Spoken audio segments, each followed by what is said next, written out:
বেতন বৃদ্ধির জন্য লড়াই করিনি, এটা প্রাপ্যই ছিল।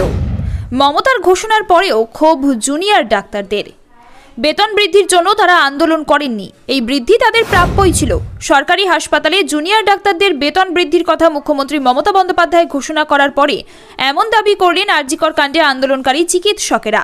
তাদের আক্ষেপ, যে বিষয়গুলি নিয়ে তারা আন্দোলন করেছিলেন তা নিয়ে সোমবার চিকিৎসকদের সঙ্গে মুখ্যমন্ত্রীর সম্মেলনে কোনো কথা হয়নি।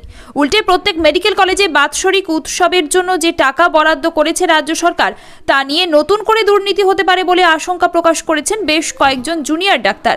তাদের আরও প্রশ্ন, সরকারি হাসপাতালে রোগীরা যেখানে উপযুক্ত পরিষেবা পাচ্ছেন না সেখানে ফেস্টের জন্য 2 কোটি টাকা বরাদ্দ করা কতটা যুক্তিযুক্ত? সোমবার কলকাতার আলিপুরে ধনধান্য প্রেক্ষাগৃহে চিকিৎসকদের সম্মেলনে মুখ্যমন্ত্রী তথা রাজ্যের স্বাস্থ্যমন্ত্রী মমতা রাজ্যের সরকারি হাসপাতালে ইন্টার্ন থেকে পোস্ট ডক্টরেট ট্রেনি পর্যন্ত সর্বস্তরের জুনিয়র ডাক্তারদের বেতন বৃদ্ধির কথা ঘোষণা করেন। এরপরই আন্দোলনকারী জুনিয়র ডাক্তার অনিকেত মাহাতো, আসফাকুল্লাহ নাইয়ারা অসন্তোষ প্রকাশ করে জানান, গত 6 বছর ধরে মাইনে বাড়েনি তাদের, এটা প্রাপ্যই ছিল।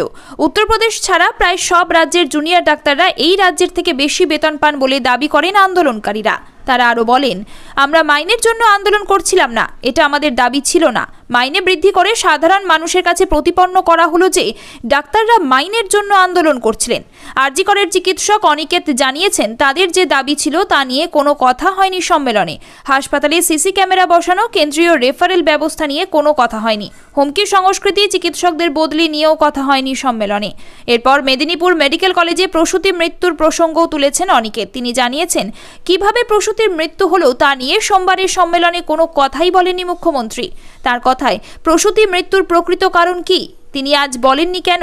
কারণ কি বললে মনে করতাম তিনি সমব্যথী। আন্দোলনকারী জুনিয়র ডাক্তাররা এও দাবি করেছেন যে সরকারি হাসপাতালে চিকিৎসকদের বেতন বৃদ্ধি করা হলেই পরিষেবা ভালো হয়ে যাবে তা নয়। কারণ হিসাবে এক জুনিয়র ডাক্তার বলেন, সরকারি হাসপাতালে চিকিৎসক অপ্রতুল, এ কথা মুখ্যমন্ত্রী নিজেও জানিয়েছেন। এইভাবে পরিকাঠামো চালানো সম্ভব নয়। ওই আন্দোলনকারী চিকিৎসক আরও জানিয়েছেন, জেলায় জেলায় সুপার স্পেশালিটি হাসপাতাল খোলার কথা বলা হয়েছে, সেখানে অর্ধেক জিনিস কাজ করে না, বিশেষজ্ঞ চিকিৎসক নেই, ঠিকাকর্মী নিয়োগ হচ্ছে না, স্নাতকোত্তর স্তরের আসন বৃদ্ধি হচ্ছে না। তার কথায়, জুনিয়র ডাক্তারদের বেতন বৃদ্ধি আসলে শুধুই আইওয়াশ। তবে তিনি এও জানিয়েছেন, হাসপাতালে কাজে যারা নিযুক্ত তাদের সকলকেই বেতন বৃদ্ধি করা উচিত, এটা তাদের সকলেরই প্রাপ্য। রাজ্যের সব সরকারি মেডিকেল কলেজে বাৎসরিক অনুষ্ঠান করার জন্য 2 কোটি টাকা অনুদান দেওয়ার কথা ঘোষণা করেছেন মুখ্যমন্ত্রী। আন্দোলনকারী জুনিয়র ডাক্তারদের আশঙ্কা, এর ফলে নতুন করে দুর্নীতি হওয়ার সম্ভাবনা রয়েছে। তারা জানান, আগেও মেডিকেল কলেজে ফেস্ট হতো, ক্লাবে খয়রাতি দেওয়ার মতো, এখন তাতে অনুদান দেওয়ার কথা ঘোষণা করা হলো। ওই চিকিৎসকদের কথায়, এতদিন শাসক দলের কেউ কেউ লুকিয়ে ফেস্টের টাকা নয়-ছয় করতেন, এবার তা প্রকাশ্যে চলবে।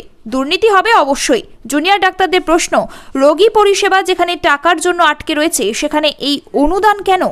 অনিকেতের কথায়, সরকারি হাসপাতালগুলিতে যেখানে রোগীদের স্যালাইন বাইরে থেকে কিনতে হচ্ছে, যেখানে রোগীরা পরিষেবা পাচ্ছেন না, সেখানে 2 কোটি টাকা ফেস্টের জন্য অনুদান, এটা কি দ্বিচারিতা নয়?